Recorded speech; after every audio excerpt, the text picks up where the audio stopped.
નમસ્કાર. દિવસભરના તાજા સમાચારોમાં તમારું સ્વાગત છે. તમારી સાથે હું છું પિનલગીરી ગોસ્વામી. સમાચારો વિસ્તારથી જાણીએ એ પહેલા મહત્વના સમાચારો ઉપર એક નજર. મિત્રો, અત્યારના સૌથી મોટા સમાચારમાં વાત કરીશું. ગુજરાતમાં કેવું રહેશે ઠંડીનું પ્રમાણ? બંગાળની ખાડીમાં સર્જાયેલું વાવાઝોડું કેટલો વરસાદ આપશે? અત્યારે ગુજરાતમાં ન્યૂનતમ તાપમાનમાં ઘણો બધો તફાવત જોવા મળી રહ્યો છે. ન્યૂનતમ તાપમાન 16-17 અથવા તો તેનાથી પણ નીચે ડિગ્રીમાં જોવા મળી રહ્યું છે. વેસ્ટર્ન ડિસ્ટર્બન્સ સક્રિય થતાં આવનારા 48 કલાકમાં હજુ પણ ન્યૂનતમ તાપમાન 14 ડિગ્રીની આસપાસ અનેક વિસ્તારમાં પહોંચે તેવી સંભાવના છે. બીજી તરફ બંગાળની ખાડીમાં સર્જાયેલા વાવાઝોડાને કારણે દક્ષિણ ભારતના અનેક ભાગોમાં 6 અથવા તો 7 ડિસેમ્બર સુધી વરસાદની શક્યતા રહેલી છે અને ભારે તબાહીવાળો વરસાદ પણ આવી શકે છે. મિત્રો, અન્ય મહત્વના સમાચારની વાત કરીએ તો સમૂહ લગ્નમાંથી ભાડાનો વરરાજો પકડાયો છે. ઉત્તર પ્રદેશમાં એક સમૂહ લગ્ન દરમિયાન એક ભાડાનો વરરાજો પકડાયો છે. સામૂહિક લગ્નમાં તપાસ દરમિયાન અધિકારીઓને શંકા જતા તેમણે ફેરા અટકાવ્યા અને એક વરરાજાનું આધાર કાર્ડ ચેક કર્યું, જે નકલી નીકળ્યું હતું. આરોપીએ જણાવ્યું કે તેને 2000 રૂપિયા આપવામાં આવ્યા હતા. સમૂહ લગ્ન માટે અરજી કરનાર વ્યક્તિ પોતે લગ્ન કરવા માટે આવ્યો ન હતો અને તેની જગ્યાએ બીજાને મોકલી દીધો હતો. મિત્રો, અન્ય મહત્વના સમાચારની વાત કરીએ તો ચીનનો શાનદાર વિડીયો સામે આવ્યો છે. કળા હોય તો આવી. સોશિયલ મીડિયા પર એક વિડીયો વાયરલ થઈ રહ્યો છે, જેમાં સેંકડો લોકો એક સાથે ચિત્રો બનાવી રહ્યા છે. વિડીયો સાથે એવો દાવો કરવામાં આવી રહ્યો છે કે આ વિડીયો ચીનનો છે, જ્યાં એક આર્ટ કોલેજમાં એડમિશન માટેની પ્રવેશ પરીક્ષા લેવામાં આવી રહી છે. આ વિડીયો જોતા જ અદ્ભુત લાગી રહ્યો છે, ત્યારે હકીકતમાં તે જગ્યા પરનો માહોલ કેવો હશે તેની કલ્પના કરવી રહી. મિત્રો, અન્ય મહત્વના સમાચારની વાત કરીએ તો ધંધો કરવા સરકાર આપી રહી છે સબસિડીવાળી લોન. જો તમે ધંધો કરવા માંગતા હોય અને તમારી પાસે નાણાં નથી તો ચિંતા કરશો નહીં. તમે સરકારની વાજપાઈ બેન્કેબલ યોજના હેઠળ લોન લઈ શકો છો. ખાસ વાત એ છે કે તમને સબસિડી પણ મળશે. આ યોજના હેઠળ શહેરી અને ગ્રામ્ય વિસ્તારના બેરોજગાર વ્યક્તિઓને રોજગારી પૂરો પાડવાનો આશય છે.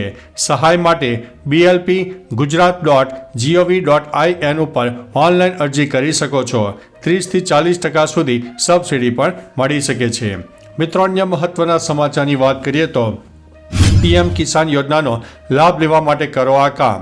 પીએમ કિસાન સન્માન નિધિ યોજના હેઠળ સરકાર ખેડૂતોને દર વર્ષે 6000 રૂપિયાની આર્થિક સહાય પૂરી પાડે છે. આ યોજનાનો લાભ લેવા માટે ખેડૂતે KYC કરાવ્યું હોય તે જરૂરી છે. જો તે નહીં કરાવે તો તેમને આ યોજનાનો લાભ નહીં મળે. પીએમ કિસાન યોજના હેઠળ 19મો હપ્તો જાન્યુઆરીમાં જારી કરવામાં આવી શકે છે. ઓનલાઈન KYC માટે પહેલા પીએમ કિસાન યોજનાની વેબસાઇટ pmkisan.gov.in ઉપર જવાનું રહેશે. મિત્રો, અન્ય મહત્વના સમાચારની વાત કરીએ તો અકસ્માતમાં 3 યુવકોના ઘટના સ્થળે મોત થયા છે. નવસારીમાં ફરી એકવાર ગંભીર અકસ્માત સર્જાયો હતો.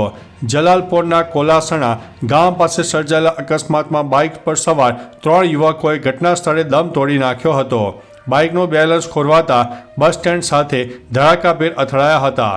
તેઓના ચહેરા અને માથાના ભાગે ઈજાઓ પહોંચતી હતી. આ ઘટનાની જાણ મરોલી પોલીસ સ્ટેશને થતાં મરોલી પોલીસ સ્ટેશને ઘટના સ્થળે પહોંચીને અકસ્માતનો ગુનો નોંધીને આગળની કાર્યવાહી હાથ ધરી છે. મિત્રો, અન્ય મહત્વના સમાચારની વાત કરીએ તો પાણી ન મળતા ખેડૂતોએ રામધૂન બોલાવી. હળવદ તાલુકામાં નવા ધનાળા, દેવળિયા, સુરવદર, પ્રતાપગઢ તેમજ માળિયા તાલુકાના ખાકરેચી, રોહિસાળા, વેજલપર સહિત 10 ગામોની આશરે 35,000 વીઘા જમીનમાં પાણીનો લાભ મળે છે. તેવામાં ખેડૂતોને પાણી મળવાનું બંધ થઈ જતાં ખેડૂતોએ તંત્ર સામે રોષ ઠાલવ્યો છે. માયનોર D24 કેનાલ ખાતે મોટી સંખ્યામાં ખેડૂતોએ એકઠા થઈને પાણીની માગ સાથે રામધૂન બોલાવી હતી. ખેડૂતોને પાણી ન મળવાને કારણે શિયાળુ પાક નિષ્ફળ થઈ શકે છે. મિત્રો, અન્ય મહત્વના સમાચારની વાત કરીએ તો પહેલીવાર ગંગા પૂજન કરીને વડાપ્રધાન કરશે મહાકુંભની શરૂઆત. દેશના PM નરેન્દ્રભાઈ મોદી 13 ડિસેમ્બરે ગંગા પૂજન કરીને મહાકુંભ 2025નું ઉદ્ઘાટન કરશે. આ પ્રથમ વખત બનશે જ્યારે વડાપ્રધાન મહાકુંભ ઇવેન્ટનું ઉદ્ઘાટન કરશે. આ પહેલાં સામાન્ય રીતે DM અથવા તો ફેર ઓફિસર ગંગાની પૂજા કરીને માઘ મેળા અને કુંભ મેળાની શરૂઆત કરતા હોય છે.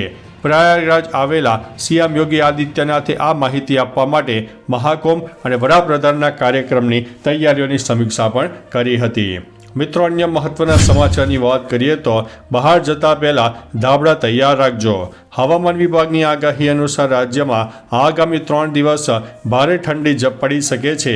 હવામાન વિભાગની આગાહી પ્રમાણે આ દિવસોમાં લઘુત્તમ તાપમાનમાં 2 થી 3 ડિગ્રીનો ઘટાડો આવશે. વેસ્ટર્ન ડિસ્ટર્બન્સની અસરથી રાજ્યના કેટલાક વિસ્તારોમાં થોડા સમય માટે તાપમાનમાં સામાન્ય ઘટાડો થવાની સંભાવના છે. રાજ્યમાં પૂર્વથી પશ્ચિમના પવનોની અસરથી તાપમાનમાં કોઈ મોટો ફેરફાર અનુભવાયો નથી. લઘુત્તમ તાપમાન 16 થી લઈને 18 ડિગ્રી રહેવાની સંભાવના છે. મિત્રો, અન્ય મહત્વના સમાચારની વાત કરીએ તો અમદાવાદમાં સતત બીજા દિવસે પોલીસનો સપાટો જોવા મળ્યો છે. અમદાવાદમાં બેફામ બનેલા અસામાજિક તત્વોને લઈને પોલીસે કોમ્બિંગ નાઇટ શરૂ કર્યું છે. અમદાવાદમાં વધી રહેલી ગુનાખોરીને રોકવા ગૃહમંત્રીએ આદેશ આપ્યા બાદ સતત ત્રીજા દિવસે પણ વાહન ચેકિંગ હાથ ધરવામાં આવ્યું હતું. આ દરમિયાન અનેક વાહન ચાલકો ગુનાહિત પ્રવૃત્તિ કરેલા ઝડપાયા હતા. પકડાયેલા લોકો સામે ગુનો નોંધીને કાર્યવાહી કરવામાં આવી છે. નંબર પ્લેટ વિનાના વાહનોને ડિટેન કરવામાં આવ્યા હતા. મિત્રો, અન્ય મહત્વના સમાચારની વાત કરીએ તો પુષ્પા 3 કન્ફર્મ. રશ્મિકાએ ઇશારો કર્યો છે. અભિનેત્રી રશ્મિકા મંદાનાએ પુષ્પાની 3જી સિક્વલ તરફ સંકેત આપ્યા છે. ઇન્સ્ટાગ્રામ સ્ટોરી પર તેણે લખ્યું છે કે 7-8 વર્ષથી છેલ્લા 5 વર્ષથી આ સેટ પર રહેવાને કારણે આ સેટને ઇન્ડસ્ટ્રીમાં મારું ઘર બની ગયું છે અને આખરે મારો છેલ્લો દિવસ હતો. એમ જોઈએ તો હજુ ઘણું કામ બાકી છે અને દેખીતી રીતે ભાગ 3, પરંતુ આ અલગ લાગી રહ્યું છે. ભારે પણ લાગતું હતું. એવું લાગ્યું છે કે તે હવે પૂર્ણ પણ થઈ રહ્યું છે. મિત્રો, અન્ય મહત્વના સમાચારની વાત કરીએ તો સેન્ડવિચ અને ચા કોફી પીધા બાદ 50 વિદ્યાર્થીનીને ફૂડ પોઈઝનિંગ થયું છે. વડોદરાની એક ખાનગી યુનિવર્સિટીમાં 50થી વધુ વિદ્યાર્થીનીઓ ફૂડ પોઈઝનિંગનો શિકાર બન્યા છે. સામે આવેલી માહિતી અનુસાર નાસ્તામાં સેન્ડવિચ અને ચા કોફી પીધા પછી 50 વિદ્યાર્થીનીને ફૂડ પોઈઝનિંગ થયું હતું. વિદ્યાર્થીનીઓને ઉલટી થતાં દાખલ કરવામાં આવ્યા હતા. વિદ્યાર્થીઓને કોઈ મળી ન શકે તે માટે હોસ્પિટલ ખાતે યુનિવર્સિટીનો સિક્યુરિટી સ્ટાફ ખડકી દેવામાં આવ્યો હતો. વિદ્યાર્થીઓની તબિયત સુધારા પર છે. મિત્રો, અન્ય મહત્વના સમાચારની વાત કરીએ તો સોનાના ભાવમાં વધારો થયો છે. સામે આવેલા આંકડા અનુસાર અમદાવાદમાં 22 કેરેટ સોનાનો ભાવ 71,110 રૂપિયા પ્રતિ 10 ગ્રામ અને 24 કેરેટ સોનાનો દર 77,570 પ્રતિ 10 ગ્રામ છે. એટલે કે 22 કેરેટ સોનાના ભાવમાં ગઈકાલના ભાવ કરતાં 270 રૂપિયાનો વધારો થયો છે. 24 કેરેટ સોનાના ભાવની વાત કરીએ તો 290 રૂપિયાનો વધારો થયો છે. અમદાવાદમાં 22 કેરેટ સોનાનો ભાવ 70,840 અને 24 કેરેટ સોનાનો દર 77,280 પ્રતિ 10 ગ્રામ રહ્યો છે. તો ચાલો મિત્રો, ફરીથી દેશ અને દુનિયાના સુપરફાસ્ટ સમાચાર લઈને મળતા રહીશો. ત્યાં સુધી અમને રજા આપશો. નમસ્તે.